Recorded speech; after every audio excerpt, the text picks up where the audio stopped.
গত এপ্রিলে ওমানের ইব্রায় মৃত্যু হয় প্রবাসী মোহাম্মদ জাহাঙ্গীর আলমের। পরিবারের সচ্ছলতা ফেরাতে প্রবাসে পাড়ি দিলেও তার মৃত্যুর পর দিশেহারা হয়ে পড়ে পরিবার। তবে দুঃসময়ে এই ওমান প্রবাসীর পরিবারের পাশে দাঁড়িয়েছে প্রবাসীদেরই সংগঠন হাটহাজারী সমিতি ওমান। গত বৃহস্পতিবার মৃত জাহাঙ্গীরের কবর জিয়ারতের পর তার পরিবারকে 50,000 টাকা আর্থিক সহায়তা পৌঁছে দিয়েছেন সমিতির একদল প্রতিনিধি।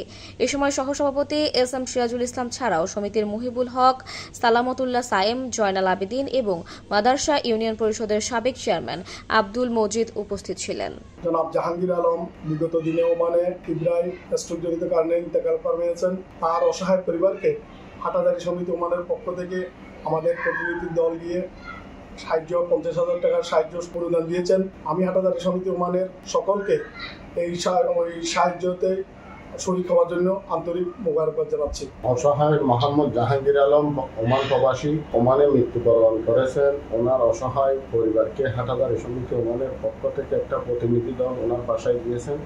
বাসায় গিয়ে অসহায় পরিবারের সদস্যদেরকে হাটহাজারী সমিতি ওমানের পক্ষ থেকে 50,000 টাকা অনুদান দিয়েছেন এবং আমি হাটহাজারী সমিতি পরিবারের সকল সদস্য এবং সকল শুভাকাঙ্ক্ষীদের কাছে কৃতজ্ঞতা প্রকাশ করছি।